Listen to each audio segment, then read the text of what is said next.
चलिए, आज का जो टॉपिक है वो है आपका फ्रांस की क्रांति।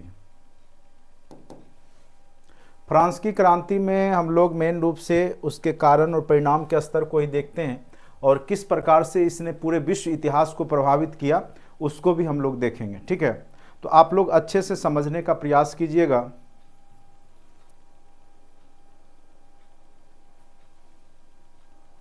देखिए, ये जो टॉपिक है ना 1 to 5, देखिए अगर आप देखिएगा TRE 1 या TRE 2 में तो 4 से 5 क्वेश्चन वर्ल्ड हिस्ट्री के पूछे गए। ऐसे अगर आप कहिएगा कि स्पेशली वर्ल्ड हिस्ट्री क्या 1 to 5 में पूछेगा तो इसकी कोई गारंटी नहीं है, लेकिन पढ़ के जाइए, चूंकि BPSC बदलाव करेगी पैटर्न में। हो सकता है कि आपको, चूंकि 9-10 तक का ही सिलेबस है और 1 to 5 में भी 9-10 तक का सिलेबस उसमें पूछे जा सकते हैं, तो परेशान नहीं होना है, आराम से। अभी बहुत टाइम है, मार्च में भी अगर एग्जाम होता है फिर भी आपके पास, मार्च में नहीं हो पाएगा, मार्च तक मुझे लगता है कि फॉर्म भर लिया जाएगा या आपका वैकेंसी आ जाएगा, लेकिन एग्जाम मुझे लगता है कि चुनाव के बाद ही हो पाएगा। इतना जल्दी कंडक्ट कराना कोई आसान बात नहीं होगा, एक अलग ही अब चुनाव की तैयारी शुरुआत होगी, तो हो सकता है वैकेंसी पहले आए, लेकिन आपका एग्जाम जो है वो चुनाव के बाद ही होगा। ज़्यादा परेशान नहीं होना, पैनिक भी नहीं होना है। तैयारी आप जिस कंटिन्यू से, इसीलिए तो हमने आपको पहले शुरुआत से ही मैं बोल रहा हूँ कि दिसंबर से ही कंटिन्यू कर लीजिए, और ऑलरेडी सारे टॉपिक आपको करवाए हुए भी हैं, तो ज़्यादा अब जो भी लोग हमसे जुड़े हैं तो उनको ज़्यादा टेंशन नहीं हो रहा होगा, इस बात का तो फुल गारंटी है, चूँकि उनको पता है कि हमारे पास सारा मटेरियल है। बस कितना टाइम देना है वो आप पे डिपेंड करता है। ठीक है, अगर आप चाहते हैं कि 1 महीना में कोर्स हो जाए तो पूरा भर दिन देखते रहिए वीडियो तो आपके पास टॉपिक वाइज अवेलेबल हैं ही। ठीक है, तो परेशान नहीं होना है। अगर मार्च में भी होगा एग्जाम, लेकिन इतना जल्दी मुझे नहीं लगता है कि इतना जल्दी हो पाएगा, जैसा कि मेरा अनुमान है कि आपका एग्जाम जो है चुनाव के बाद ही होगा। ठीक है, भले वैकेंसी आपको फॉर्म डलवा लिया जाएगा, हो सकता है, चूंकि चुनाव में सभी पार्टी चाहती है कि इसका बेनिफिट मिले, तो ये हो सकता है, लेकिन फिर भी अपना तैयारी जो है दमखम लगाते रहिए, तैयारी जोर शोर से स्टार्ट कर दीजिए, बेकार तो जाएगा नहीं, पढ़ा लिखा कभी बेकार जाता नहीं है। चलिए, तो 1 to 5 वाले परेशान नहीं होना है, 1 to 5 वाले भी देखें। ठीक है, 9-10 का टॉपिक है, और हो सकता है कि 1 to 5 में, जैसे TRE 1 में भी 4 क्वेश्चन वर्ल्ड हिस्ट्री के थे, TRE 2 में भी कुछ क्वेश्चन थे, तो उसी प्रकार से हो सकता है 2-4 क्वेश्चन ही दे दे, तो एक नंबर के लिए भी बहुत लोग जूझ रहे हैं।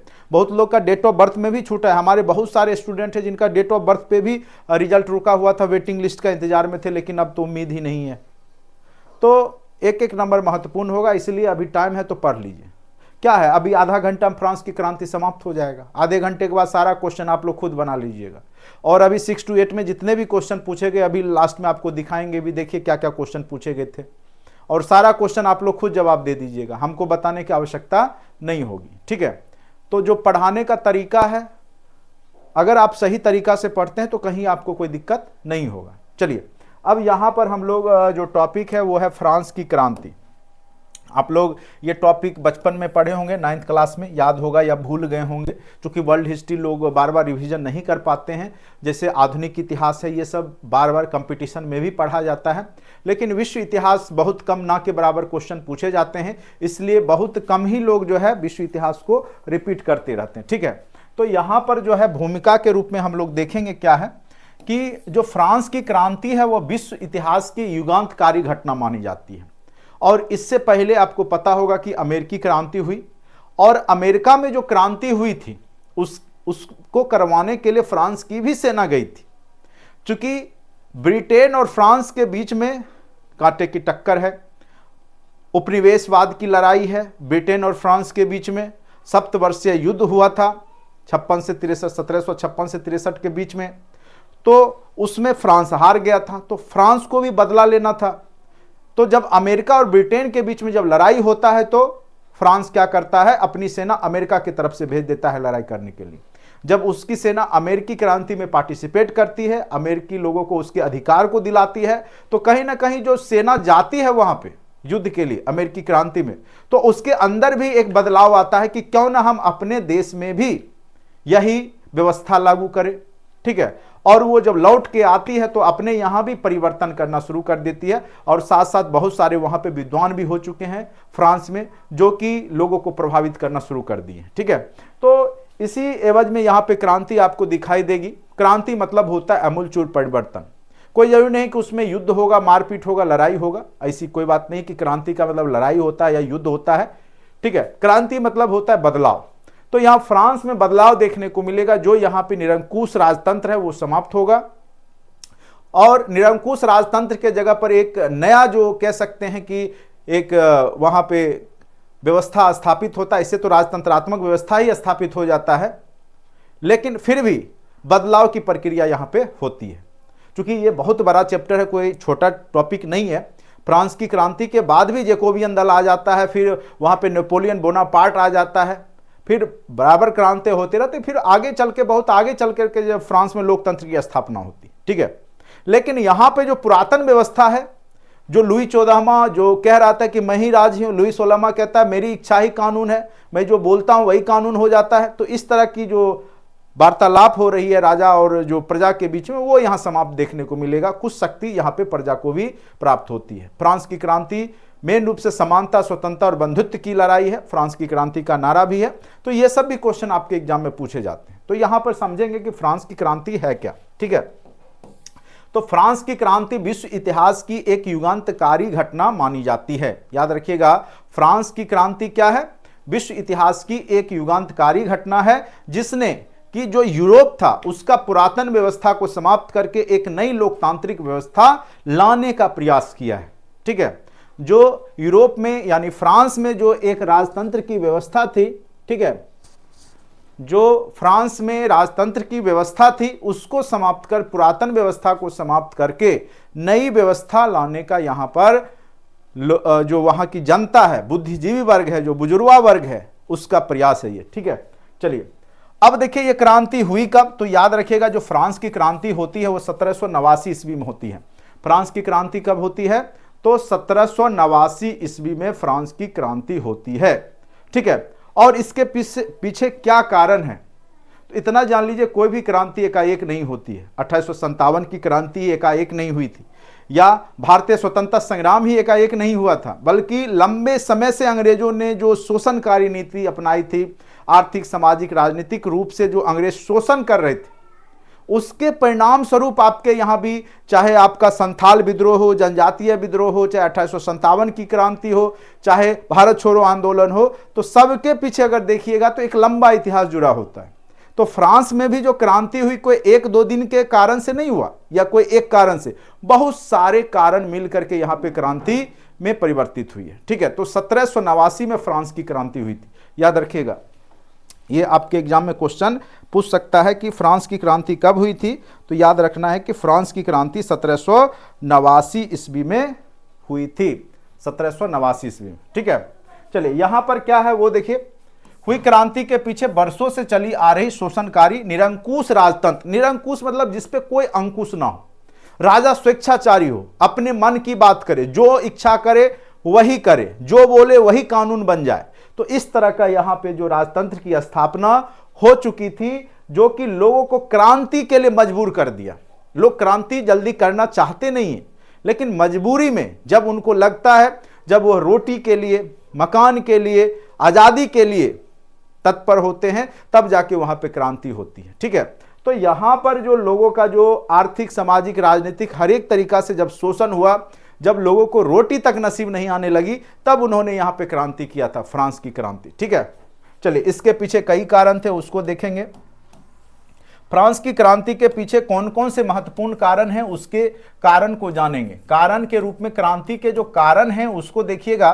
तो सबसे पहला, सबसे महत्वपूर्ण कारण के रूप में फ्रांस की राजनीतिक स्ट्रक्चर जो है, व्यवस्था है, वो सबसे महत्वपूर्ण कारक है। राजनीतिक कारण सबसे महत्वपूर्ण कारण के रूप में है। दूसरा है वहां का समाज, जो कि 3 वर्ग में बटा हुआ है, 3 स्टेट्स में। कई बार पूछेगा कि फ्रांस की समाज कितने स्टेट्स में बटा हुआ था, तो 3 स्टेट में। एक तो था पोप पादरी, जो कि ब्राह्मण, जैसे भारतीय समाज में देखिएगा जो उच्च वर्ग ब्राह्मण, उसके नीचे जैसे क्षत्रिय होता है, तो वहां का भी समाज एक कुलीन, या कह सकते हैं जो राजशाही था, उसमें बटा हुआ था, कुलीन, जो कि राजा के सगे संबंधी से रिलेटेड हो गए।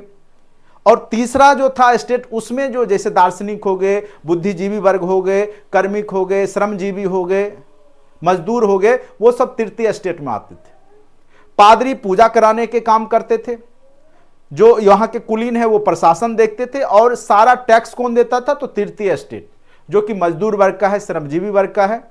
तो यहां पर यह भी कारण था, सामाजिक कारण भी यहां पे महत्वपूर्ण भूमिका निभाता है। आगे इसकी भी चर्चा हम लोग करेंगे। आर्थिक कारण भी यहां पे बहुत महत्वपूर्ण होता है। आर्थिक कारण के रूप में यहां पे बहुत ज्यादा देखिएगा तो आर्थिक कारण में दोषपूर्ण कर व्यवस्था है, ठीक है। टैक्स केवल और केवल किससे लिया जा रहा है? तो तृतीय वर्ग के लोगों को, जबकि अधिकार उनको नहीं दिया गया है। अधिकार केवल ऊपर वाले दो वर्ग को ही है, और टैक्स कौन देगा, कर कौन देगा? तो तृतीय स्टेट के लोग देंगे। तो यहां पे जो है बहुत ज्यादा आर्थिक कारण भी जिम्मेदारी होता है। उसके बाद बौद्धिक कारण। बौद्धिक कारण, ये क्वेश्चन आपको देखिए TRE 2 में भी पूछा गया था। मोंटेस्क्यू के बारे में पूछा गया है, ठीक है। रूसो के बारे में पूछा गया है, ठीक है। तो Voltaire, Montesquieu, Rousseau, John Locke, ये सब जो दार्शनिक रहते हैं ये फ्रांस के ही हैं। तो इनसे भी जो लोगों को ये अपने अपने जो दर्शन से, फिलॉसफी से लोगों को प्रभावित करते हैं। एक से एक कथन इन्होंने दिया है, बहुत सारे सिद्धांत दिया है, आगे चर्चा करेंगे। और यहां से क्वेश्चन आपके एग्जाम में TRE 1 में भी पूछे गए, TRE 2 में भी पूछे गए, और TRE 3 में भी 110% क्वेश्चन पूछे जाएंगे, ठीक है। आप देख लीजिएगा, फ्रांस की क्रांति विश्व इतिहास में नहीं पूछा था, ऐसा हो ही नहीं सकता, पूछेगा ही पूछेगा। अमेरिकी क्रांति ना पूछे, ऐसा हो ही नहीं सकता, जो कि आपको हमने पढ़ा दिया। तत्कालिक कारण के रूप में हम देखेंगे कि लुई 16वां, जो कि निरंकुश शासक है और जो बोलता है कि हमारी इच्छा ही कानून है, ठीक है।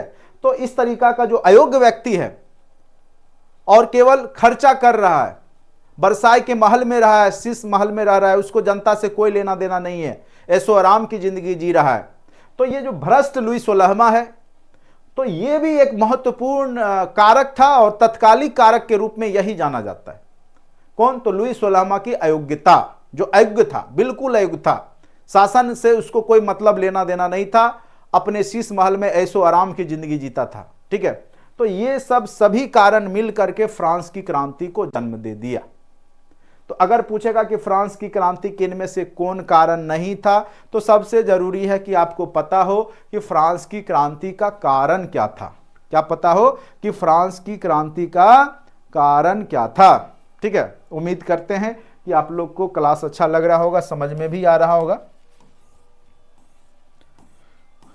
जो लोग अभी तक कोर्स से नहीं जुड़े हैं, अब बहुत कम टाइम बचा है, अभी भी मौका है, इंतजार अब मत कीजिए, बैठे ही रह जाइएगा। और 3.0 बैच गया तो बात खत्म, आपका डिग्री जो है उठा करके शीशा में पैक कर लीजिएगा। फिर बहाली अभी जो है नहीं होने वाला, होगा अभी तो 150,000 सीट होगा, तो उसमें आप नहीं जा पाइएगा। जो नए लोग होंगे, जोश जज्बा जुनून वाले, ठीक है, एकदम पूरा मेहनती लोग, वो फिर जा पाएंगे। आप लोग का जोश धीरे धीरे क्या होगा, ठंडा हो जाएगा, तैयारी करने की इच्छा नहीं करेगी। तो 3.0 तक आप जुनून के साथ पढ़ करके निकाल लीजिए, तो फायदे में रहिएगा, नहीं तो फिर वही बात हो जाएगा, डिग्री से कोई फायदा नहीं होगा। तो जो लोग कोर्स से नहीं जुड़े हैं, तो ऐप डाउनलोड करके कोर्स से जरूर जुड़िए, आपको हमारा कोर्स निश्चित रूप से फायदा करेगा।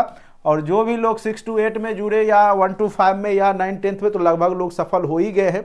कुछ इक्का दुक्का 1-2 नंबर से छूट गए हैं बेचारे, या सेम मार्क्स भी है, डेट ऑफ बर्थ के कारण छूट चुके हैं। तो 3.0 में निश्चित रूप से सफल हो जाइएगा, परेशान नहीं होना है, बस जैसे जैसे कह रहे हो वैसे वैसे कीजिए, ठीक है। चलिए, सबसे पहला राजनीतिक कारण के रूप में हम लोग देखेंगे निरंकुश राजतंत्र। क्या है? निरंकुश राजतंत्र, यानी वहां का जो राजा है, चाहे लुई 16वां हो, लुई 14वां हो, सब निरंकुश है, ठीक है। राजाओं के हाथों में सारी शक्तियां केंद्रित, जितना भी पावर है राजा खुद लेके बैठा है। कार्यपालिका, विधायिका, न्यायपालिका, न्याय भी खुद करेगा, कानून भी खुद बनाएगा, और सारा काम भी खुद करवाएगा। तो ये संभव है? नहीं है। तभी तो वहां पे मोंटेस्क्यू ने 3 सिद्धांत दे दिया ना, कार्यपालिका, विधायिका, न्यायपालिका, तीनों अलग अलग स्वतंत्र रूप से होना चाहिए, यहीं से सिद्धांत आया ना। तो यहां पे क्या है कि राजा जो है सारा पावर लेके बैठा हुआ है। तो ये भी यहां पे कह सकते राजनीतिक कारण था। राजत्व का जो सिद्धांत दिया हुआ, देवीय सिद्धांत, कि राजा ऐसे नहीं बनता है, वो देव निर्मित है, देवताओं के माध्यम से बनाया हुआ है, ठीक है। उसके बाद इच्छा ही कानून है। तो इस तरह की जो बात है यहाँ पे वो राजनीतिक कारण के रूप में है। लुई 14वां का क्या कथन है, मैं ही राज हूं। ठीक है, लुई 14वां क्या कहता है, मैं ही राज हूं। और लुई 16वां क्या कहता है, मेरा इच्छा ही कानून है। तो कई बार पूछेगा किसने कहा कि मेरा इच्छा ही कानून है, तो मेरा इच्छा ही कानून है किसने कहा है, तो लुई 16वां। मैं ही राज्य हूं, यह कथन किसने कहा, तो लुई 14वां ने कहा। यह सब पूछेगा आपके एग्जाम में। ठीक है, अब देखिए उस समय जो राजतंत्र पे शुरुआत में जब फ्रांस में राजतंत्र की स्थापना हुई तो वहां पे एक पार्लियामेंट जिसे एक संसद हुआ करता था जो कि राजाओं पे अंकुश लगाने का काम करता था। लेकिन आगे चल करके पार्लियामेंट भी चूंकि वंशानुगत होने लगे, जैसे पार्लियामेंट के जो पहले सदस्य थे उसी का पुत्र बनेगा, तो यहां पर जो है कोई भी योग्य व्यक्ति उसमें शामिल नहीं हो रहे, बल्कि जन्म के आधार पर उस वंश में अगर जन्म हो गया है उनका, उस कुल में जो पार्लियामेंट के सदस्य हैं तो वो स्वतः सदस्य हो जाते थे। अयोग्य लोग वहां भरे हुए थे, तो वो केवल राजा जो भी कहता था उसमें हाँ में हाँ मिलाते थे और केवल अपना काम सिद्ध करते थे। ठीक है, तो उनको योग्यता के आधार पर वहां पर सदस्यता मिली नहीं थी। तो पार्लियामेंट अंकुश लगाना बंद कर दिया कि राजा जो भी कह रहा है तो उसमें हाँ में हाँ मिला रहा है, समर्थन कर रहा है, उसका विरोध नहीं कर रहा है, तो राजा का तो मन बढ़ेगा ही। उसके बाद पेरिस से दूर वर्साय के शीश महल में शान और शौकत की जिंदगी। एक तरफ जनता कर पे कर, टैक्स पे टैक्स लाया जा रहा है, बूझ सूझ का परिचय नहीं दिया जा रहा है, आर्थिक स्थिति खराब है, फिर भी अपनी सेना को अमेरिका भेज दिया जा रहा है अमेरिका की तरफ से लड़ने के लिए। तो वहां की जनता टैक्स दे रही थी तो वो वहां पे झेल रही थी, परेशान थी जनता। और ये राजा क्या है, एक अलग दूर वर्साय के महल में जो है अपना शीश महल बना रखा था, उसमें ऐशो आराम की जिंदगी जीता था, उसको जनता से कोई मतलब नहीं थी। तो ये भी राजनीतिक कारण था। और सबसे बड़ा जो उसकी जो पत्नी थी लुई 16वां की, रानी एंतोइनेट, फिजूल खर्ची थी, मैडम डिफिसिट इसका नाम ही था, फिजूल खर्चा, बहुत ज्यादा खर्च करती थी। और पूरा राज दरबार जो है चाटुकारों से भरा रहता, चापलूस लोगों से, राजा का केवल बड़ाई करके उसको जो है गुमराह किए हुए रहता था। प्रशासनिक भ्रष्टाचार, राज का जितना भी महत्वपूर्ण पद था उसमें योग्यता के आधार पर भर्ती नहीं हो रही थी, बल्कि पैरवी पैगाम के आधार पर। अब पैरवी के आधार पर अगर नियुक्ति मिले, जॉब मिले, तो कैसे लोग जाएंगे, किनकी पैरवी होगी, तो आप तो जान ही रहे, समझ ही रहे। तो यहां पे अयोग्य लोगों का भरमार हो चुका था राजनीतिक कारण के रूप में। आप देख सकते हैं ना, राजा योग्य है, जो उसकी मैडम है वो भी समझदार नहीं, केवल खर्चा करने में आगे है। ऑस्ट्रिया की राजकुमारी थी, ठीक है, जिसका शादी हुआ था लुई 16वां से। तो कई बार पूछेगा कि मेरी एंतोइनेट कहाँ की थी, तो ऑस्ट्रिया की थी, याद रखिएगा ऑस्ट्रिया की। इसको मैडम डेफिसिट भी कहा जाता है, बहुत फिजूल खर्च, बिना मतलब का खर्च करती थी। एक तरफ जनता को रोटी नहीं मिल रहा है और एक तरफ ये खर्च, तो जनता तो सब कुछ देख रहा है। नहीं, कई बार भारत में भी आरोप लगता है कि जनता को जो है खाने के लिए रोटी नहीं मिल रहा है, सरकार जो है बिना मतलब का दिखाने का काम करती है। तो कई बार जो विपक्षी पार्टियां हैं वो आवाज उठाते रहती है, तो लोकतंत्र राजतंत्र में ये तो आवाज उठाया ही जाता है। ठीक है, तो यहां पर आपको देखने को मिलेगा जो राजनीतिक स्थिति है फ्रांस की वो अच्छी नहीं है। जो राजा है वो योग्य नहीं है, वो फिजूल खर्ची है, उसका परिवार जो है फिजूल खर्ची है, और साथ साथ वो जनता से केवल टैक्स लेने का काम कर रहा है और जनता की भलाई का कोई काम यहां पे कर नहीं रहा, और उल्टा अपनी इच्छा को ही कानून बताता है। तो इस प्रकार से यहां पे राजनीतिक कारण महत्वपूर्ण जिम्मेदार था फ्रांस में। ठीक है, चलिए दूसरा है कि अति केंद्रित प्रशासन, यानी जो प्रशासन है उसका सारा शक्ति, जैसे आपके देश में क्या प्रशासन चलता है तो आपका क्या है, कार्यपालिका, विधायिका, न्यायपालिका, तीनों स्तंभ है, अलग अलग है, जो कि स्वतंत्र है। जबकि यहां पे इस समय अभी क्या है कि सारी जो प्रशासन की जो शक्ति है वो राजा अपने हाथों में रखा हुआ, न्याय भी खुद देगा, कानून भी खुद बनाएगा। ठीक है, तो इस प्रकार से यहां पर जो है क्या है, और उसको खुद भी फुर्सत नहीं है, न्याय भी तभी देगा ना जब वो अच्छे से सुनेगा उस समस्या को, लेकिन इसको जो है ऐशो आराम से फुर्सत ही नहीं मिल रहा है। प्रशासन की सारी शक्ति राजा के हाथों में है, जबकि राजा क्या है, केंद्रित भोग विलास से निकलकर प्रशासन देखने की फुर्सत राजा को नहीं है, तो सारा शक्ति अपने पास ले चुका है। अरे भाई इतने कम टाइम में क्या करें। जब टीचर आपको बोलता है कि दिसंबर से पढ़ाई स्टार्ट कीजिए, तो उस समय आप लोग जो है जुड़ते नहीं हैं। अभी तो फिर भी टाइम है, अभी परेशान नहीं हो, ठीक है, टाइम मिलेगा अभी। आ रहा है, वैकेंसियां आ भी जाएगी तो एग्जाम इतना जल्दी नहीं होने वाला, इतना जान लीजिए, ठीक है। अभी चुनाव का टाइम है, इतना जल्दी एग्जाम नहीं हो पाएगा, ठीक है। अभी फिर बीच में आपको टीचर, नियोजित टीचर का जो है स्वक्षमता परीक्षा होना है, तो परेशान नहीं होना, एग्जाम होगा भी तो अप्रैल मई जून तक चला ही जाएगा, कितना भी जल्दी होगा तो भले वैकेंसी आपका जो है पहले आ जाए, फॉर्म भरवा लिया जाए, वो अलग बात, ठीक है। तैयारी कीजिए और सारा वीडियो आपके कंटेंट में पड़ा हुआ है, ऐसा नहीं कि फ्रांस की क्रांति उसमें नहीं पढ़ाया हुआ, आप खोजिए आपको मिल जाएगा। फ्रांस की क्रांति हमने पढ़ा रखा है TRE 2 में, वो सारे वीडियो हमने आपको दे दिया है। आप तो चाहिएगा तो 10 दिन में आप पूरा तैयारी कर लीजिएगा। आधा घंटा का टॉपिक है, आधा घंटा में आपका फ्रांस की क्रांति, आधे घंटे में अमेरिकी क्रांति पूरा पढ़ लीजिएगा। हिस्ट्री 40 नंबर, उधर GK GS का जो है 40 नंबर, 80 नंबर का आपका हिस्ट्री या पॉलिटी या ज्योग्राफी लिए होंगे, 2 विषय तो पढ़ना है आपको, ठीक है। अच्छे से कीजिए, अभी परेशान होने से कुछ नहीं होगा, ठीक है। तो वही बात होता है, जब आपको टीचर बोलता है कि सही समय से तैयारी कीजिए तो उस समय करेंगे नहीं, बाद में जब फॉर्म आता है, वैकेंसी आ गई तो आप छटपटाते हैं, तो टीचर क्या करेगा। बाकी कंटेंट में सारा वीडियो पड़ा हुआ, आराम से देखिए, मैथ के सारे वीडियो हैं, पूरा टॉपिक कराया हुआ है, 1 to 5 वाले हों चाहे 6 to 8 वाले हों, सारा टॉपिक आपको अवेलेबल है। बस मैं रिवीजन करवा रहा हूँ, इतना ही जानिए। ये ऐसा नहीं कि फ्रांस की क्रांति हमने पढ़ा नहीं रखा है, पहले भी पढ़ा रखा है, फिर से पढ़ा रहा हूँ, बस इतना ही। चलिए, प्रशासन की सारी शक्ति राजा के हाथों में था, ये तो हो गया। प्रशासनिक अव्यवस्था, प्रशासनिक एक रूपता का अभाव था, क्योंकि फ्रांस कई क्षेत्रों में बटा हुआ था, अलग अलग जो प्रांत जो थे वहां पे अलग अलग तरह के कानून लागू थे। आगे चलकर जब नेपोलियन बोनापार्ट आएगा, जो कानून संहिता 1804 में लाएगा, ये भी क्वेश्चन पूछा था ना, नेपोलियन कोड कब लाया गया था, तो 1804 ईस्वी में नेपोलियन बोनापार्ट लाता है, तब जाकर के एक रूपता आएगा, पूरे फ्रांस के कानून में क्या आएगा, एक रूपता आएगा। तो अभी तो यहां पे एक रूपता नहीं है, अलग अलग क्षेत्रों में अलग अलग कानून व्यवस्था है, तो यह भी एक कारण था फ्रांस की क्रांति का। अब देखिए सामाजिक कारण के रूप में आप देखिए कि फ्रांस का जो समाज है वो 3 स्टेट्स में बटा हुआ है। कई बार पूछेगा कि फ्रांस का समाज कितने स्टेट्स में बटा हुआ था, तो याद रखिएगा फ्रांस का समाज 3 स्टेट्स में बटा हुआ था। पहला स्टेट पादरियों का था, सेकेंड कुलीन या प्रशासनिक इकाई कह सकते हैं, थर्ड जो है श्रमजीवी, मजदूर, दार्शनिक, ये सब बुद्धिजीवी वर्ग के लोग थे, ठीक है। फर्स्ट स्टेट्स कर लगाने का अधिकार पादरी को था, यानी जो टैक्स लगाता था, टाइद नाम का कर, एक धार्मिक कर था। यह भी क्वेश्चन पूछा था TRE 1 में, टाइद क्या था, या शायद TRE 2 में ही पूछा है टाइद क्या था।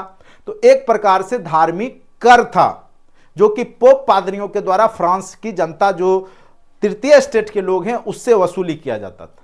सेकेंड स्टेट से है आपका वो सामंत, कुलीन, भूस्वामी वर्ग का है, और इसको विशेष अधिकार दिया गया है, यानी आपका फर्स्ट स्टेट और सेकेंड स्टेट्स के लोगों को विशेष अधिकार है, जबकि जो तृतीय स्टेट्स हैं वो अधिकार विहीन हैं। जो श्रमजीवी लोग हैं, जो मेहनती लोग हैं, जो मेहनत करके टैक्स दे रहे हैं, दार्शनिक हैं, डॉक्टर हैं, चिकित्सक हैं, टीचर हैं, ठीक है, ये सब जो आ रहे हैं किस में आ रहे हैं, तो ये तृतीय स्टेट्स में आ रहे हैं, और सारा टैक्स ये लोग पे कर रहे हैं। मौज कौन कर रहा है, ये पोप, पादरी और जो है कुलीन लोग, ठीक है। तो यहां पर ये बहुत बड़ा कह सकते सामाजिक कारण के रूप में था। जनसाधारण, मजदूर, मध्यम वर्ग, बुद्धिजीवी किस स्टेट्स में थे, तो याद रखिएगा थर्ड स्टेट्स में। कई बार पूछेगा कि दार्शनिक किस स्टेट्स में आते थे फ्रांस में, तो दार्शनिक जो फिलोसफर थे वो सब थर्ड स्टेट्स में ही आते थे।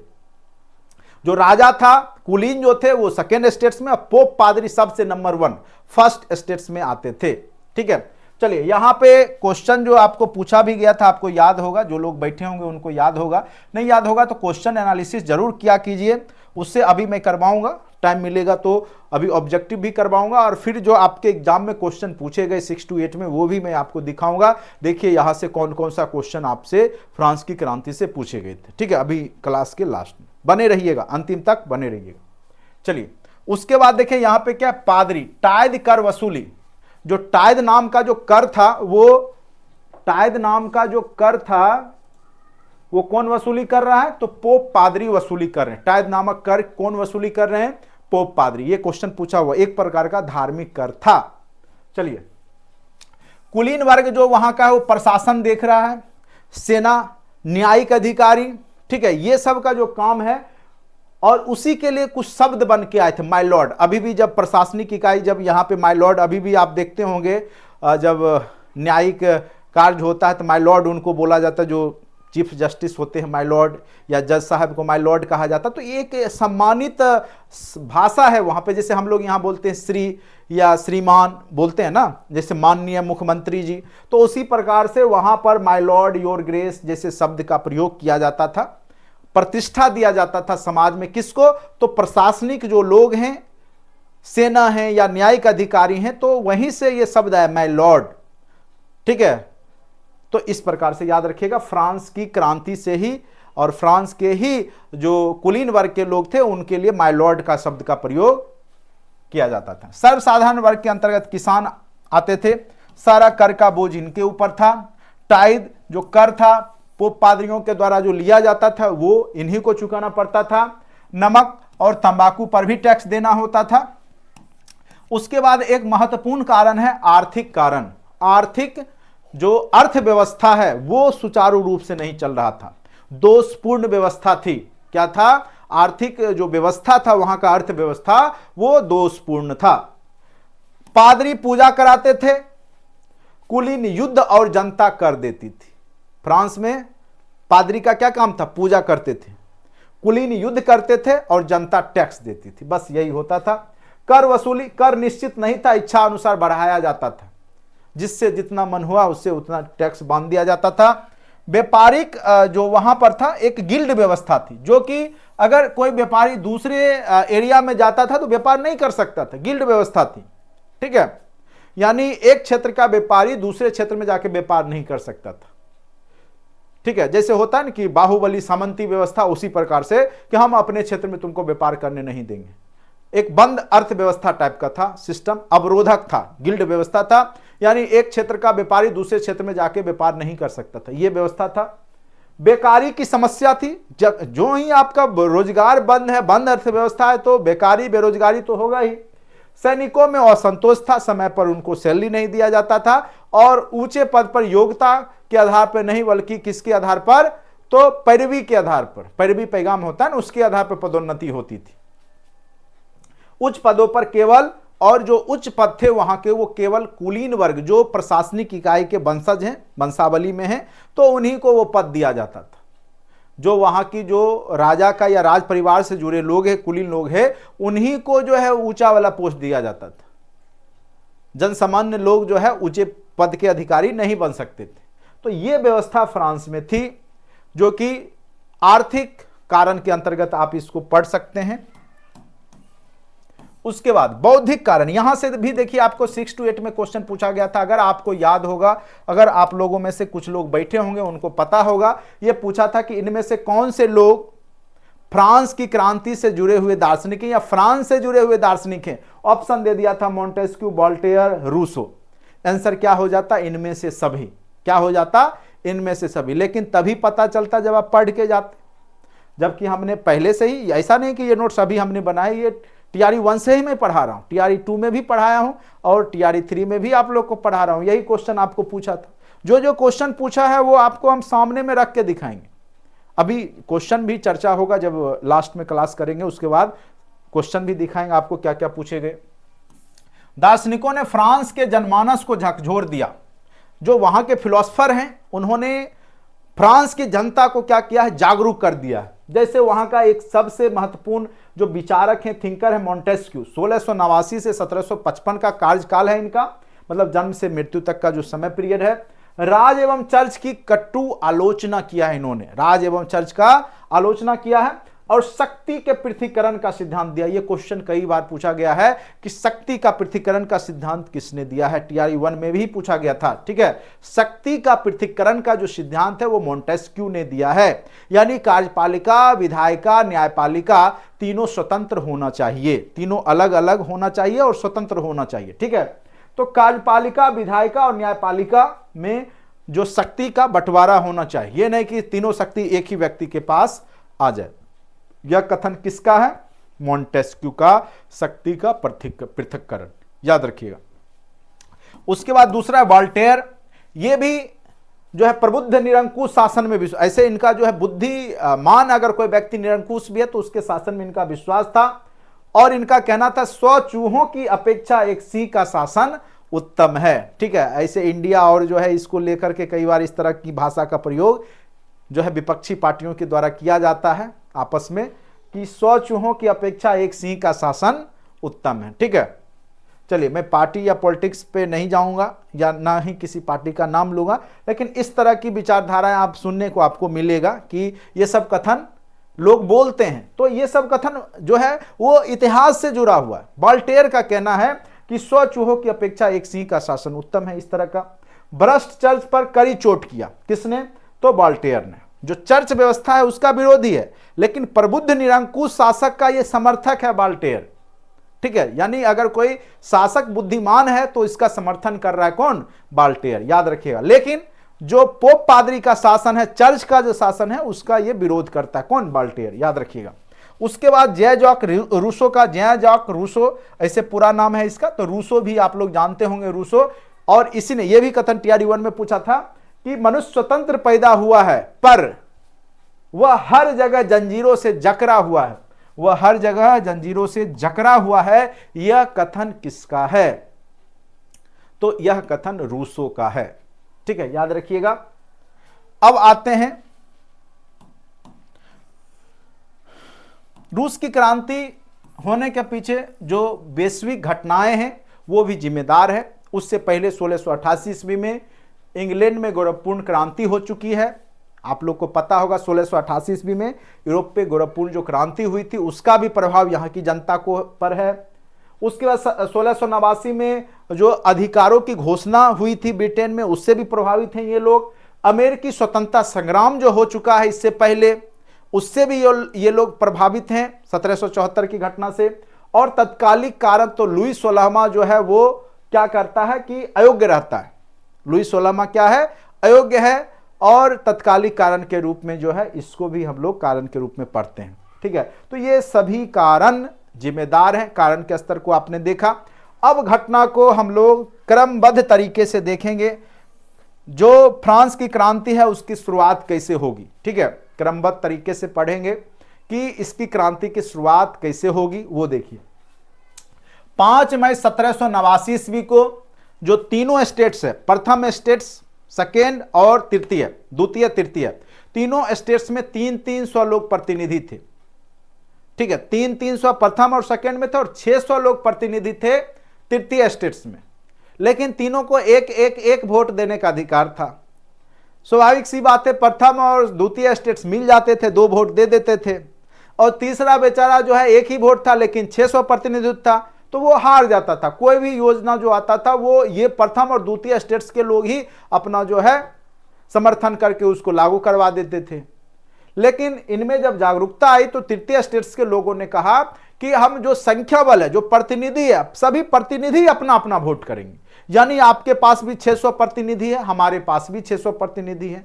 यानी प्रथम में 300 है, द्वितीय में 300 है और हमारे पास जो तृतीय स्टेट्स है उसमें भी 600 है। हाँ, जिसका बहुमत होगा, ठीक है, तो वो वहां पे वह काम होगा उस राज्य में। ठीक है, फ्रांस में वही काम होगा। लेकिन यहां पे क्या होगा? प्रथम और द्वितीय मानने से इनकार करता है। तो फिर यहां पे ये लोग जो है अलग असेंबली को भंग करके बगल का एक मैदान है वहां चले जाते हैं। तो वही सब घटनाक्रम है। यहां पे देखिए 5 मई 1789 को तीनों स्टेट्स की संयुक्त बैठक बुलाई गई। जैसे लोकसभा राज्यसभा होता है ना, विधानसभा, लोकसभा राज्यसभा राष्ट्रपति, अगर तीनों संयुक्त बैठक होता है तो उसी प्रकार से यहां तीनों स्टेट्स के लोग की बैठक हुई, जिसमें कुल प्रथम 300 लोग थे, द्वितीय स्टेट्स में 300 लोग थे, तृतीय स्टेट्स में 600 लोग थे। प्रतिनिधियों ने भाग लिया। तृतीय स्टेट्स के प्रतिनिधि ने अपने साथ सामान्य मांगों की सूची लाए, जो उनका डिमांड था, जो जनता था। चूंकि मैक्सिमम जनता तो तृतीय स्टेट से ही जुड़ी हुई थी, उसके ही प्रतिनिधि थे, इनको ज्यादा नीड था, चूंकि वो लोग तो भोग विलास में हैं। तो इन्होंने एक सूची लाया कि हमको ये सब जरूरत है। परंपरा के अनुसार प्रत्येक स्टेट्स को एक मत देने का अधिकार था। ऐसे पहले से परंपरा जो चल रही थी, यानी तीनों स्टेट्स एक वोट देंगे उस चीज को। परंतु तृतीय स्टेट्स ने इसका विरोध किया और मांग रखी पूरी सभा से वोट करवाया जाए, यानी जितने 600 लोग हैं सब वोटिंग करेंगे, एक एक ये 3 वोट से नहीं काम होगा, सभी जितने भी 600 प्रतिनिधि है 600 वोट देंगे, ठीक है, तब वह बात माना जाएगा कि नहीं माना जाएगा, वो बहुमत तब साबित होगा, ठीक है। इसका विरोध किया प्रथम स्टेट्स और द्वितीय स्टेट्स और मांग रखी पूरी सभा से वोट करवाई जाए। सम्राट ने कुलीन एवं पादरियों के प्रभाव में आकर यह मांग ठुकरा दी।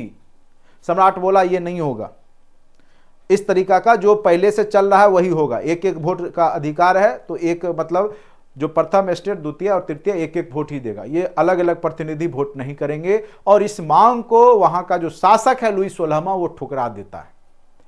अब जो प्रतिनिधि मंडल है वो क्या करेगा, 20 जून 1789 को याद रखिएगा, 20 जून 1789 को तीसरे स्टेट्स के प्रतिनिधि बरसाई जो जगह है वहां का एक टेनिस कोर्ट है जहां पे टेनिस खेला जाता है, में एकत्रित हुए और निश्चय किया कि जब तक ऐसे संविधान नहीं बनते जिससे राजशाही पर अंकुश लगाया जाए, जो ये राजा है वो मनमानी कर रहा है, जब तक उस पर अंकुश नहीं लगेगा तब तक राष्ट्रीय सभा भंग नहीं होगी, वो चलते रहेगी 24 घंटा।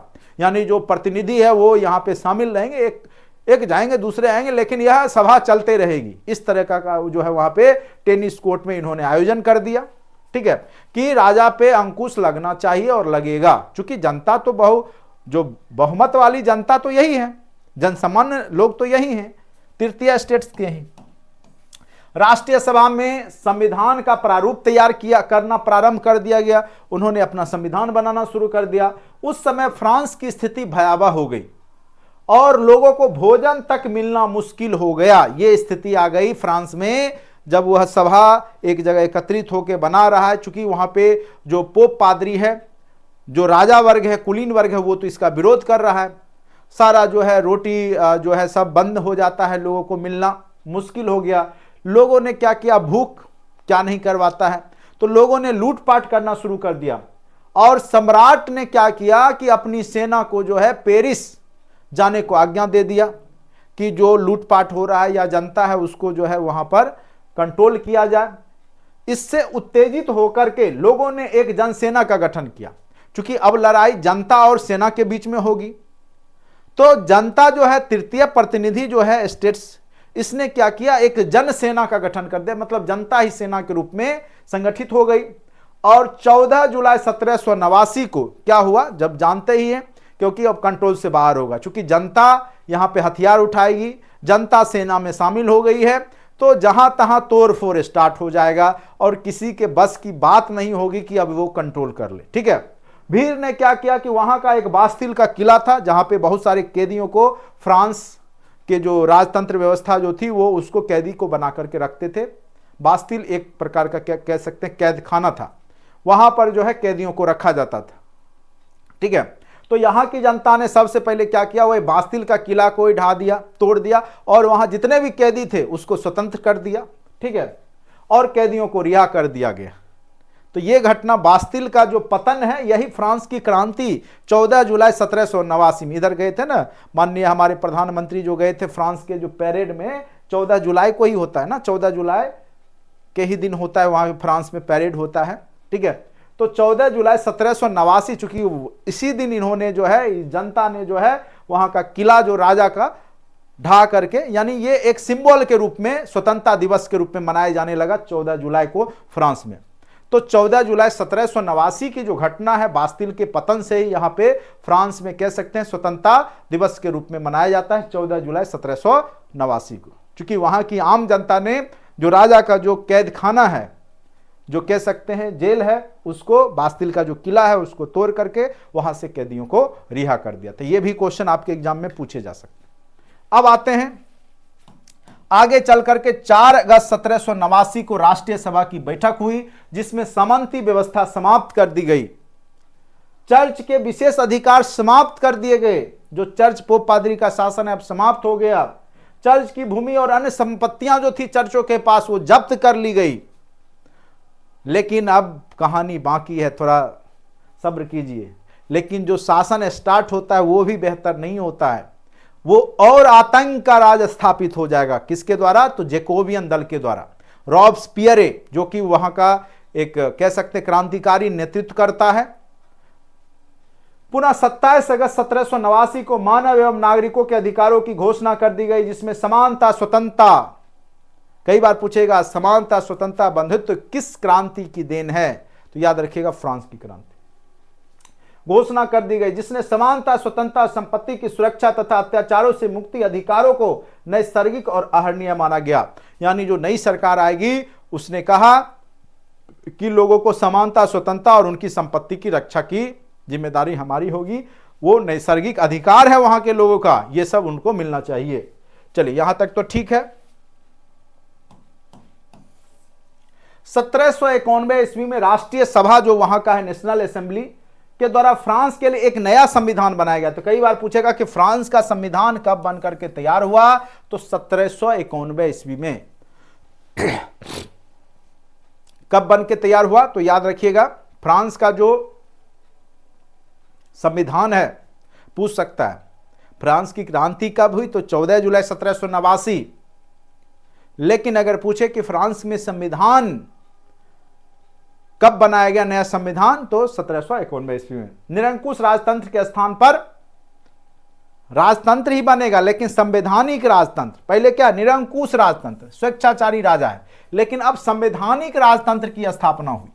ठीक है, और शक्तियों का पृथक्करण भी किया गया, जैसा कि मोंटेस्क्यू चाहते थे, कहते थे।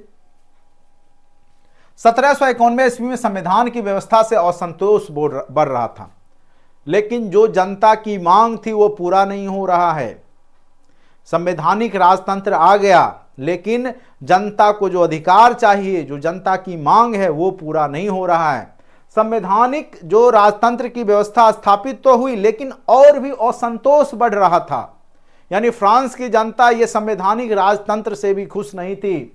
संविधान में जिस मानवाधिकारों की घोषणा की गई थी, जो जो अधिकार दिए गए, संपत्ति की स्वतंत्रता का, ये सब पूरा नहीं किया गया। ठीक है, बहुसंख्यकों को मताधिकार से और जो मत का अधिकार दिया गया, वो कहते हैं ना मुंह देख करके देना। जो राजा के चापलूस थे, जो राजा के इर्द गिर्द थे, जो उनके बातों को जो है आगे बढ़ाते थे, या कह सकते हैं कि जो उनके समर्थक थे, उनको जो है यहाँ वोट का अधिकार दिया गया। और जो अन्य जो गरीब लोग हैं, जो कह सकते हैं मजदूर है, श्रमजीवी लोग हैं, उनको यहाँ पे वंचित कर दिया गया, वोट का अधिकार उनको नहीं दिया गया। सिर्फ धनी लोग, जो धनी मनी लोग हैं, उसमें से भी, जैसे तृतीय स्टेट्स में भी जो धनी लोग हैं, बुद्धिजीवी वर्ग हैं, उसी को वोट का अधिकार दिया गया, और जो जनसामान्य है उसको अधिकार नहीं दिया गया, जिससे जनसाधारण में असंतोष की भावना बढ़ी। इन लोगों ने अपना एक दल बनाया। आगे चल करके जो जैसे यहाँ पर भी देश आज़ाद हो गया, लेकिन माओवादी विचारधारा के लोग आज भी भारत में है ना, कम्युनिस्टवादी, माओवादी, माओ से तुंग की विचारधारा वाले लोग। ठीक है, तो उसी प्रकार से यहाँ संवैधानिक राजतंत्र स्थापित हो चुका है, लेकिन चूंकि जो सबसे नीचे जो तृतीय स्टेट्स में भी जो लोग हैं, उनको अधिकार नहीं मिला है, तो वो अब अपने अधिकार की लड़ाई लड़ेंगे। और उन्होंने एक दल बनाया, उस दल का नाम रखा जैकोबियन।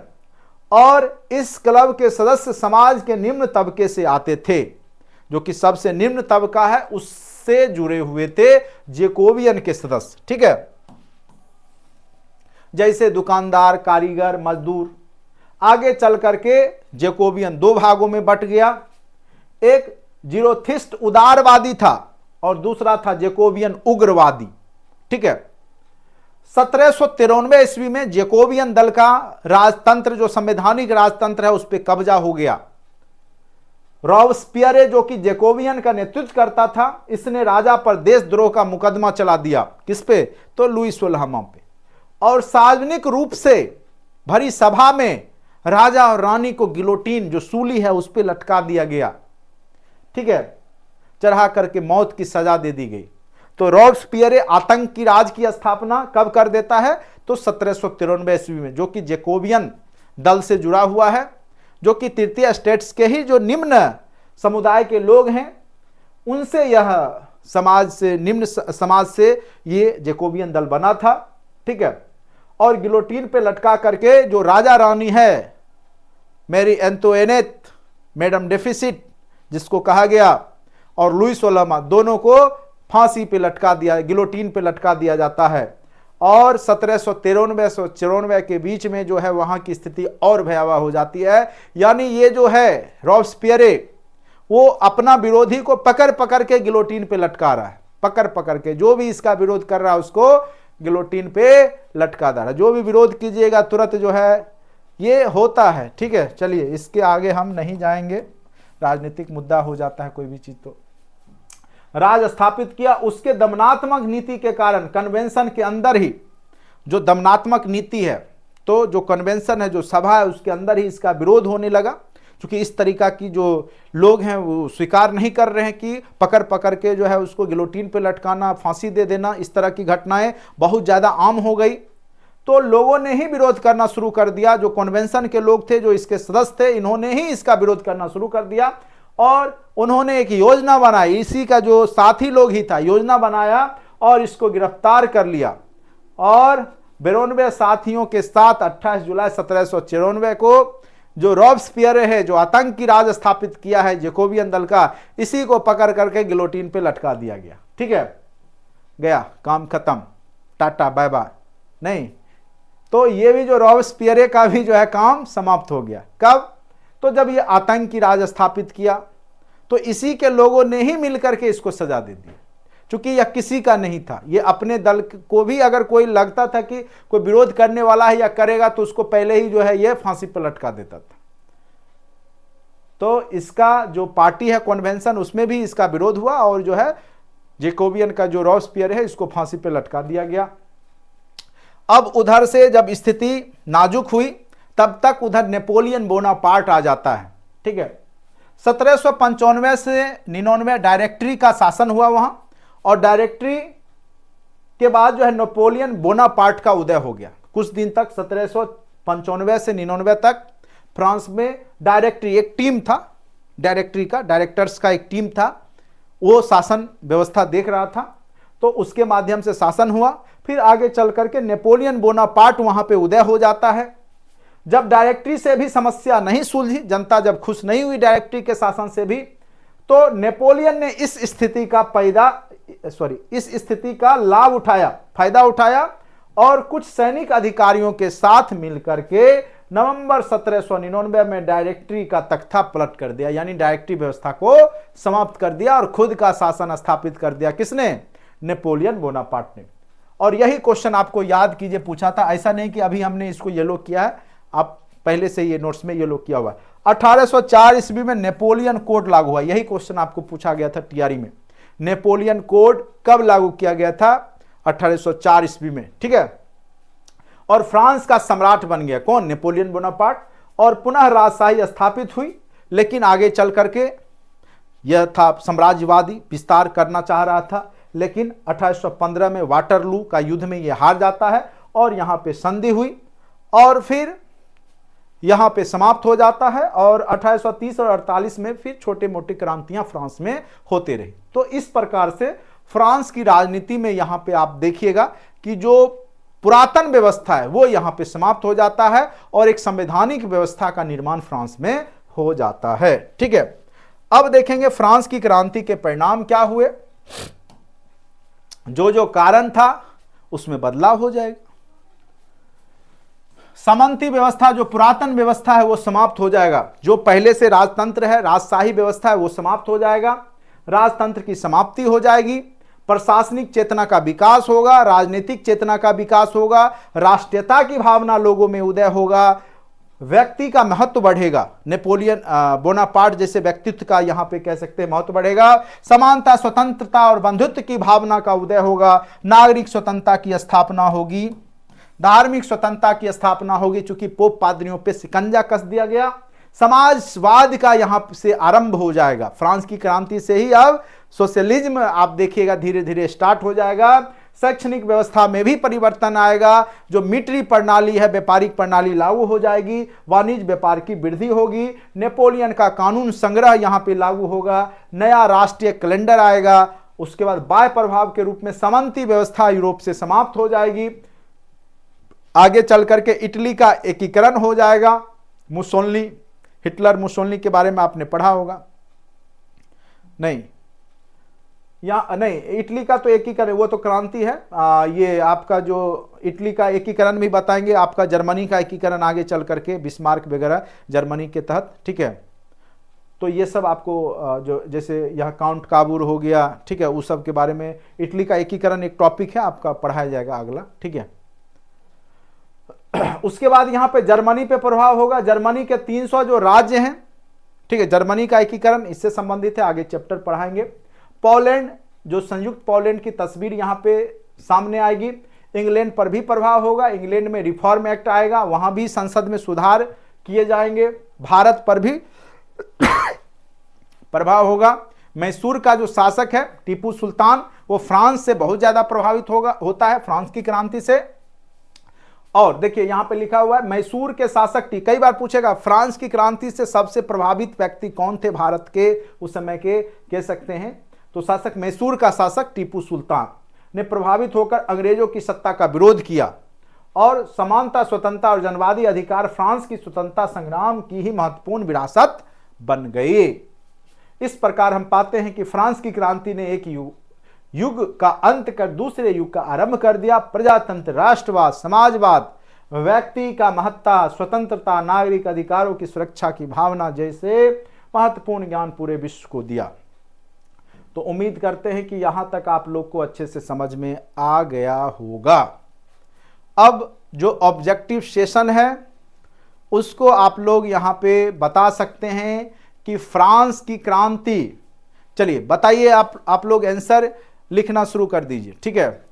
तेजी से जो भी ऑब्जेक्टिव क्वेश्चन है उसका आंसर लिखना शुरू कर दीजिए।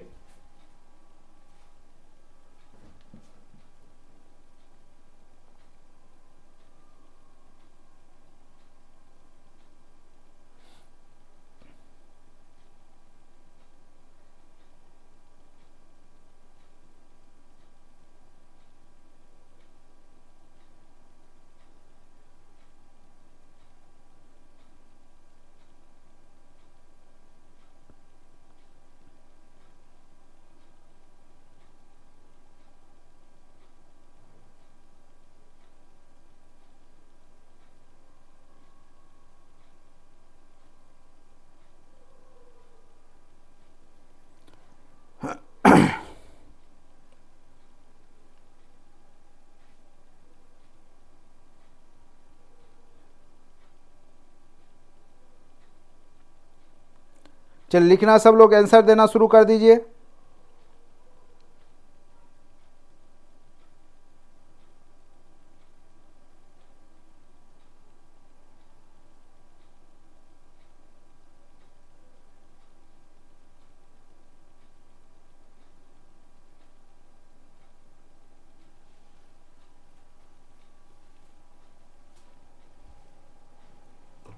एक का बी 1789 बिल्कुल सही है।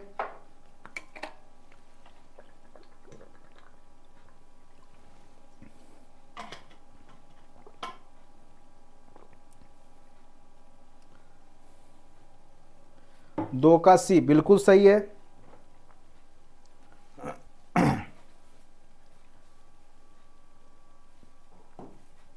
चलिए, फ्रांस की राजक्रांति किस ईस्वी में हुई? तो याद रखिएगा 1789 ईस्वी में हुई। बास्टिल का पतन, जो कि वहां का क्या था तो जेल है, तो उसका पतन कब हुआ? 14 जुलाई 1789 ईस्वी को, ठीक है। प्रथम स्टेट्स में कौन आते हैं? सर्वसाधारण, किसान, पादरी, राजा, बताइए क्या होगा? तीसरा का आंसर दीजिए, कौन आएंगे?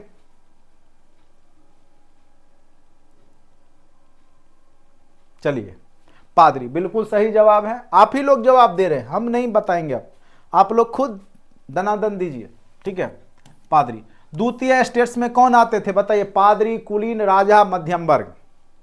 देखिए, जब कुलीन और राजा हो ना तो कुलीन मारिएगा, क्योंकि राजा जो था वो तो सर्वे सर्वा ही है। पादरी और राजा को एक श्रेणी में कर सकते हैं, तो कुलीन आपका हो जाएगा, ठीक है। तो द्वितीय स्टेट्स में यहां पे अगर राजा और कुलीन दोनों दे दे तो कुलीन मारिएगा। कुलीन मतलब होता है उच्च कुल का होना, राजा के कुल का होना, ठीक है। चलिए, तृतीय स्टेट्स में कौन आते थे? दार्शनिक, कुलीन, न्यायाधीश, पादरी।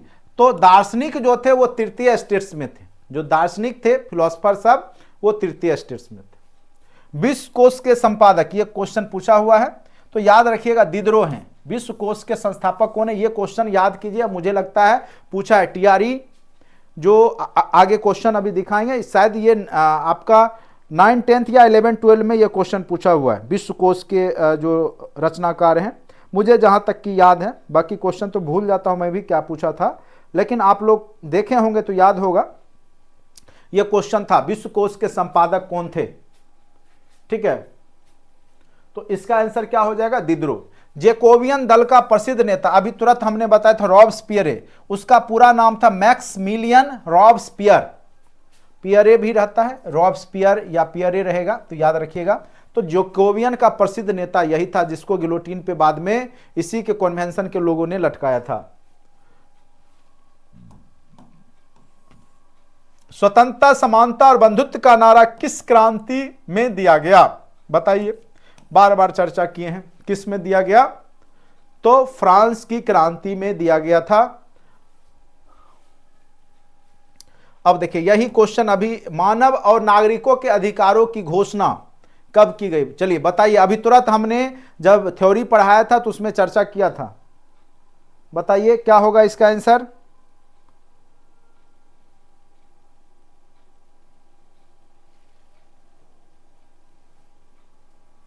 बिल्कुल सही, क्या होगा बताइए, बिल्कुल सही, 20 अगस्त 1789, 20 अगस्त 1789 को दिया गया, ठीक है।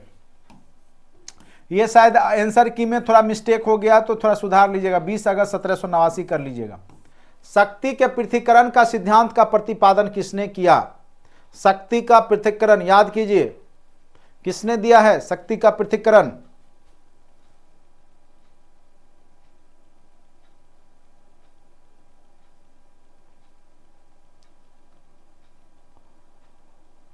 शक्ति का पृथक्करण, शक्ति का पृथक्करण मॉन्टेस्क्यू, बार बार चर्चा किए, कार्यपालिका, विधायिका, न्यायपाल, सॉरी किधर गया, शक्ति का पृथक्करण मॉन्टेस्क्यू,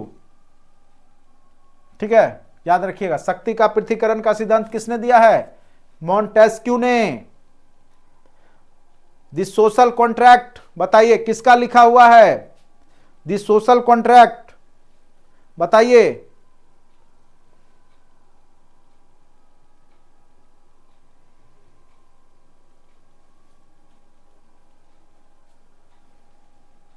ग्यारह का, बिल्कुल रूसो का है। द सोशल कॉन्ट्रैक्ट किसका है, यह भी क्वेश्चन पूछा हुआ है, द सोशल कॉन्ट्रैक्ट रूसो का, ठीक है।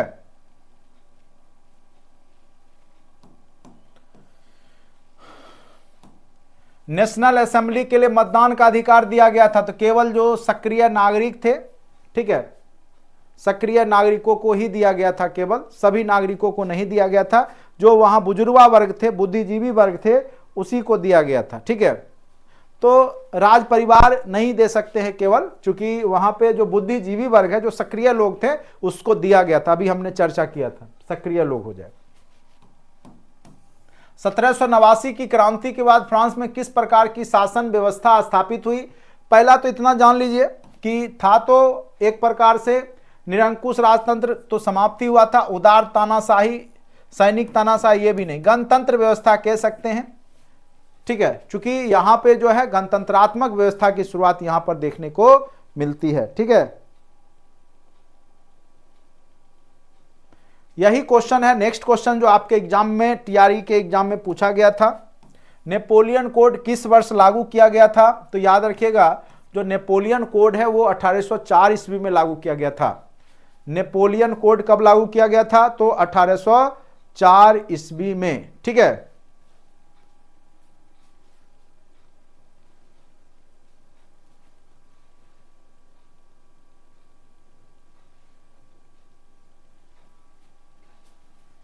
नेक्स्ट क्वेश्चन है फ्रांसीसी उपनिवेश में अंतिम रूप में दास प्रथा कब समाप्त हुई, तो देखिए ये क्वेश्चन अभी हमने आपको पढ़ाया नहीं, लेकिन याद रखिएगा कि 1848 ईस्वी में हमने बताया ना, 30 और 48 आगे चल करके चलता रहा, तो 48 में जाकर के दास प्रथा पूर्ण रूप से समाप्त हुआ था, ठीक है। तो 48, याद रखने वाला चीज है ये।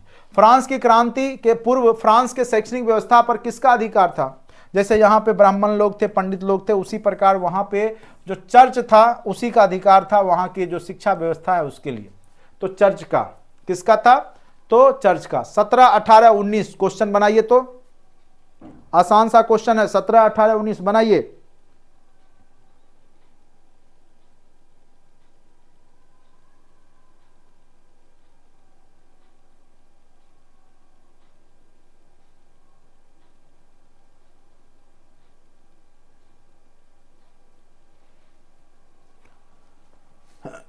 चलिए, लुई 16वां को गिलोटीन पर चढ़ाने का निर्णय, याद रखिएगा, कन्वेंशन ने ही लिया था।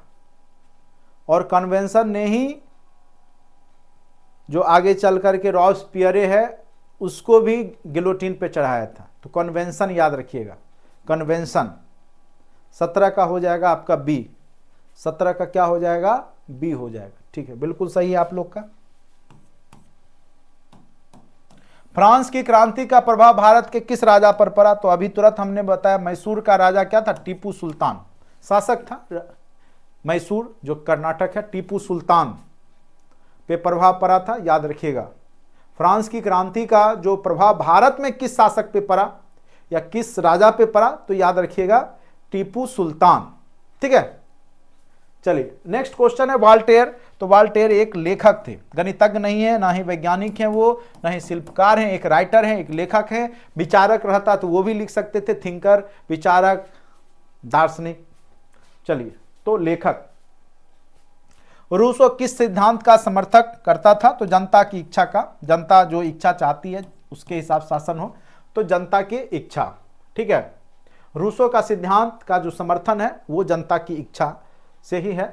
मोंटेस्क्यू ने कौन सी पुस्तक लिखी है? तो मोंटेस्क्यू, तो यहां से क्वेश्चन, दास कैपिटल किसका है? तो कार्ल मार्क्स का है। ये भी आपको कई बार पूछा हुआ है, दास कैपिटल कार्ल मार्क्स का।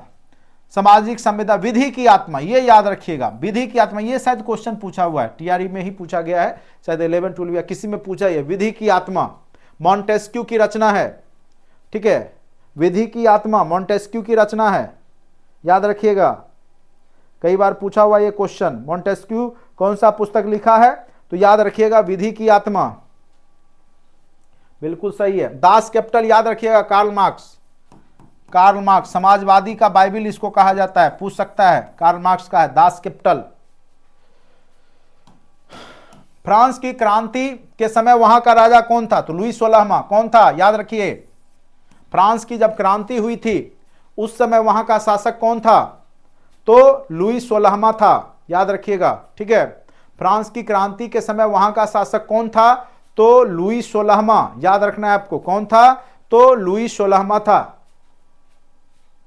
फ्रांस की क्रांति 14 जुलाई 1789 को हुई, तो स्वतंत्रता दिवस भी उसी दिन होगा और इसी दिन माननीय प्रधानमंत्री गए भी थे पिछले साल।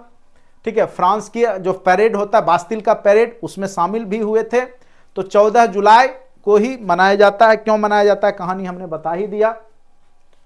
चलिए, फ्रांसीसी समाज कितने वर्गों में बटा हुआ था? तो याद रखिएगा 3 वर्गों में, प्रथम, द्वितीय और तृतीय स्टेट्स में बटा हुआ था। कितने स्टेट्स में बटा हुआ था फ्रांस का समाज? तो आप लोग को पढ़ाया अच्छे से, 3 स्टेट्स में ही था। राजा पर नियंत्रण लगाने के लिए कौन सी संस्था थी? अभी बताया था, जिसको लोग जो है नहीं मानना शुरू कर दिए थे, पार्लियामेंट अंकुश नहीं लगा रही थी, अभी थ्योरी में पढ़ा होगा। तो राजा पर नियंत्रण लगाने के लिए कौन सी संस्था थी? तो पार्लियामेंट, याद रखिएगा, कौन सी संस्था थी? तो पार्लियामेंट थी, राजा पे अंकुश लगाने के लिए। लेकिन आगे चल करके वो अंकुश नहीं लगा रही थी, इस कारण से फ्रांस की क्रांति हुई तृतीय स्टेट्स के लोगों के द्वारा। किसने कहा था भ्रष्ट गिरजे घर को नष्ट कर दो? ठीक है, तो ये वॉल्टेयर का कथन है, भ्रष्ट गिरजे घर को नष्ट कर दो। किसने कहा था? तो वॉल्टेयर का था। जब थिंकर और विचारक के सामने जो उसका कथन है, तो वहां पे हमने ये थ्योरी में कराया हुआ है। ठीक है, वॉल्टेयर का ही था। ठीक है, अब क्वेश्चन है, इंग्लैंड की गौरवपूर्ण क्रांति कब हुई थी? ये तो चर्चा ही हुआ, अभी 1688 ईस्वी में हो चुकी थी गौरवपूर्ण क्रांति। फ्रांस की क्रांति का स्वरूप क्या था? धार्मिक बुजुर्गा क्रांति। तो एक प्रकार से ये क्या था? बुजुर्गा क्रांति था। ठीक है, आतंक का राज की स्थापना किसने किया था? तो रॉबस्पियर ने किया था। रॉबस्पियर ने आतंक का राज जैकोबियन के द्वारा स्थापना किया था। फ्रांस की राजक्रांति से उत्पन्न राजनीतिक एवं सामाजिक व्यवस्था ने यूरोप के कई देशों को उसका मित्र बना दिया था। यूरोप के कई देशों को फ्रांस का क्या बना दिया था? मित्र बना दिया था। ठीक है। किस तिथि को फ्रांस में राष्ट्रीय दिवस के रूप में घोषित किया गया? तो 14 जुलाई 1789 को। नेपोलियन कब सम्राट बना? ठीक है, बताइए नेपोलियन सम्राट कब बना? नेपोलियन कोड तो लागू किया गया था 1804 ईस्वी में, लेकिन क्वेश्चन है नेपोलियन कब सम्राट बना? तो ये भी आंसर वही होगा, 1804 ईस्वी ही। ठीक है। किसने कहा था मेरी इच्छा ही कानून है? तो लुई मेरी इच्छा ही कानून है, लुई 16वां। मैं ही राज हूं किसने कहा था? लुई 14वां। मेरी एंटोइनेट कहां की राजकुमारी थी? चर्चा भी किया था हमने, ऑस्ट्रिया की राजकुमारी थी। लेटर्स द कैचेट क्या था? तो राजाज्ञा था, एक प्रकार का क्या था? राजाज्ञा था। लेटर्स द कैचेट क्या था? तो एक प्रकार से राजाज्ञा था। स्टेट्स जनरल की बैठक किस तिथि को हुई थी? याद कीजिए, स्टेट्स जनरल की बैठक किस तिथि को हुई थी? 14 जुलाई को। तो वहां पे कोर्ट में, टेनिस कोर्ट में वो लोगों ने बास्तिल का पतन किया था। लेकिन यहां क्वेश्चन क्या है? स्टेट्स जो जनरल था उसका बैठक कब हुआ था? 5 मई 1789 को। 36 का ऑप्शन बी, 5 मई 1789 को। किसने कहा था 100 चूहों की अपेक्षा एक सिंह का शासन जो है उत्तम है? किसने कहा था? बताइए किसने कहा था? अभी तुरंत हमने चर्चा किया था, 100 चूहों की अपेक्षा। 37 का आंसर क्या होगा?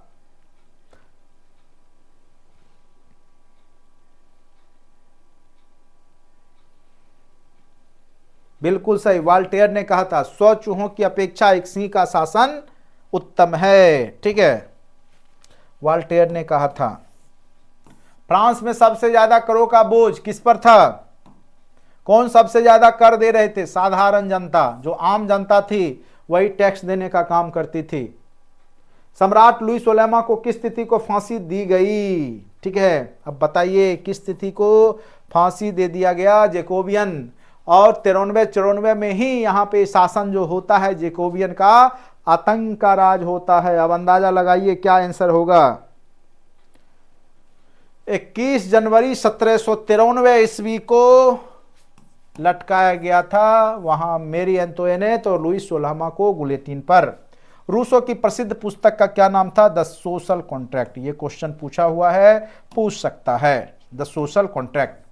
बास्तिल के किले पर भीड़ ने कब धावा बोला? 14 जुलाई 1789 को। 14 जुलाई 1789 को। ठीक है, तो इस प्रकार से अगर अभी तक आप लोग कोर्स से नहीं जुड़े हैं, तो जो लोग केवल वीडियो का मजा ले रहे हैं, तो वो लोग निश्चित रूप से कोर्स से जुड़िए। हमारा कोर्स आपको जरूर ही फायदा करेगा, जरूर से जरूर। ठीक है, चलिए, तो उम्मीद करते फ्रांस की क्रांति के थ्योरी, ऑब्जेक्टिव सारा कुछ आपको समझ में आ गया होगा। बाकी टाइम ओवर हो चुका है। जो क्वेश्चन पूछे गए थे आपके एग्जाम में वो दूसरे दिन दिखा देंगे, या आप लोग खुद नेट से डाउनलोड करके देख लीजिएगा, अब क्वेश्चन आपसे बन जाएगा। इस बात की फुल गारंटी है, जो एग्जाम में क्वेश्चन पूछे गए थे या पूछे जाएंगे, फ्रांस की क्रांति से अगर पूछे जाएंगे तो निश्चित रूप से आप बनाएंगे। ठीक है, चलिए आज के लिए इतना ही, धन्यवाद।